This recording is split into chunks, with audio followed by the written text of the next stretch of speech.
If at some point in the future you have the opportunity to interview with me, you can be prepared for the following question. What's your sales superpower? I ask this almost any time I'm interviewing a candidate or I meet a sales rep for the first time. And they kind of look at me and they're like, what's sales superpower? Well, sales superpower is the quality, trait, or skill or something special that you have that the other 90% of sales reps don't have. It's the one thing that you do better than anyone else, and it's your game changer. It makes a big difference for you when you're trying to bring in prospects and close deals. A lot of people don't really seem to know what their sales superpower is, and this is disappointing, but I'm here today to help you figure it out. So if you're not sure what your sales superpower is, here are some questions that I ask sales reps to help them determine what that is. The first thing I ask them is, what do you love about sales? What do you love to do? What are you passionate about? What is it that your coworkers come and ask you advice about? What gets you all jazzed up? What part of the sales cycle or the sales process do you feel most confident when you're doing? Those are some questions that you can probably get started with that may help you give a clue to yourself about what your sales superpower is. If you want to test drive it to make sure that you've really nailed your sales superpower, let's involve friends and family, and probably coworkers. So walk around the office, jump on Zoom with a coworker and say, what is it that you think that I do better than other people in our industry or in our company? Ask your friends and family, what is it do you think I have a really strong skill in? You might be surprised the answers. And then some of the answers you get, you actually might be surprised to figure out how they relate to sales. So let's say a family member says to you, like, you're just really compassionate. Like, anytime I'm feeling down and I really, need somebody to talk to, you're the person I normally turn to. Well, compassion doesn't sound like a sales superpower, but it really is a sales superpower. Why? Because you're solving other people's problems. And when someone has a problem, they want to know that you're going to be compassionate, sympathetic, empathetic, that you kind of feel them and get them, that you too believe that their problem is really a problem and can be solved, hopefully by you and your company and your product or service. Let's say, for instance, that someone says to you, you're a really good listener. A lot of times I come to you because I just want to vent. I don't really want a solution. I just want somebody to hear me. That's an amazing sales superpower.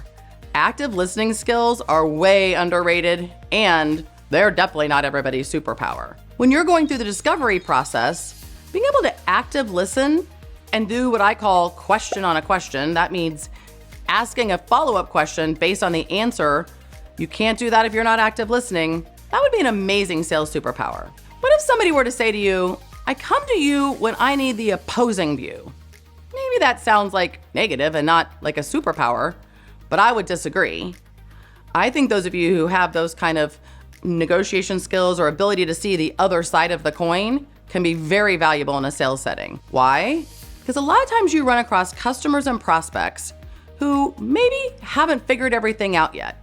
And maybe they need to be challenged about how they're doing things or why they're doing things or how often they're doing things. If you've read the book, The Challenger Sale, this will sound very familiar to you because this is what we call the challenger rep. The rep that goes in and doesn't really just placate the prospect, but really challenges their views on how they're doing things. This is a very valuable trait to have. There are lots of different successful sales types. The hard worker, the relationship builder, and even the lone wolf, who sometimes is hard to manage, can absolutely be successful in sales. But if you're a challenger rep, statistically speaking, you're gonna close more deals and be more successful than those around you. So hopefully this has given you some idea as to what your sales superpower is. So let's take a minute and write that down. Okay, now that you've written it down and sort of committed that this is my sales superpower, now we need to talk about how we perfect it and hone it and really make it a strength for you. So let me give you an example of something I did, completely unrelated to sales actually, that I had a superpower in that I made a really big weapon for me. So I play competitive tennis on a USTA women's team. I grew up though playing racquetball, very competitively as well. And as a result of my time playing racquetball, I have a really big forehand in tennis. Also, because I grew up playing sports, I'm super athletic. I know how to work my body. I know how to get around the court most quickly. And so my athleticism is a second superpower that I have in tennis. You may actually have identified more than one sales superpower, and that would be great. So once I identified that my forehand and my athleticism were really going to be beneficial to me on the tennis court, I thought, you know what? I want to be able to rely on that day in and day out under any circumstance, not just when I'm out with a friendly game of tennis on the weekends. I wanted to put it in play competitively. So what did I do? I hired a coach. And over an entire summer, he worked with me on making sure that I could rely on my forehand anytime I wanted in almost any situation on the court. How did I do that? Well, I spent hours at what we called the wall. Well, the wall for me happened to be a 2-story gym at a junior high near my house. So every day after work, I changed my clothes, I grabbed my tennis balls and my tennis racket, and of course my music, and I would go to the wall and spend anywhere between 20 and 30 minutes working on my forehand, having that ball come back and come back. Why did I do this? I had to make sure that the muscle memory just automatically did it without me thinking about having to do it. Why? Well, things happen really quickly on the court. I needed to be able to use my athleticism to get to the ball, but I didn't have to want to think about how my stroke was going to be. I just needed it to come automatically, which means I needed thousands and thousands of repetitions at the wall over that summer in order to create the muscle memory. So what does this have to do with sales? Well, again, instead of creating muscle memory, I want you to create mental memory. What's that, you say? Same thing. I want you to put your sales superpower into action, first in a very low risk and safe way, like I did with the wall. The ball always came back consistently. And then I want you to build that mental memory. So you know, like, if I see this, I do this. If I see this, I do this. If the prospect says this, I know my next question is this. I want you to do that in a low risk way. I want you to do it repetitively. I want you to start building mental memory around it. Then I want you to put it in a little bit of higher risk situation. Well, for me, that meant instead of just using it at the wall or hitting with friends in a practice situation, I had to put it in play during a match on a Sunday.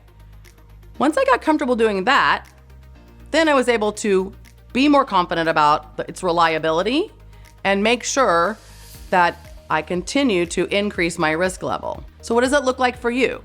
Well, now that you've practiced your sales superpower on some low risk prospects, how about when the pipeline is a little anemic and you know you need to add to it and you know that this prospect should be a future customer of your product or service in your company? Well, game's on, right? Confidence level may be a little bit low. Maybe you've got some imposter syndrome going on. So that's when I want you to actually put it in play, because when it works, you're going to feel much more confident about it. And then we're going to continue to put it in play in a bigger and bigger scenario. So for me, that would mean that a lot of times my tennis team qualifies for our district tournament here in St. Louis. Well, in order to get to districts, you have to have won your league. And in order to go on to sectionals, you have to win districts, with lots of other teams that also won their leagues along the way during the season. So that's a really high risk situation, particularly for me as a singles player. Every single court counts. And in some cases, every single set or every single game really counts. And I don't want to let my team down. My team's counting on me. Just like your team and your sales leader is counting on you to close deals and hit your quota. So I want you to start pressure testing your sales superpower, putting it in play in higher and higher risk scenarios. When you need it to close deals, maybe when you need it to get deals into your pipeline, maybe when you need to come back and save a deal that's already lost. Maybe you lost a deal 3 months ago, but you still feel in your heart that they really should be a customer. Maybe it's time to take that risk and go put your sales superpower in play to bring that customer back to the table.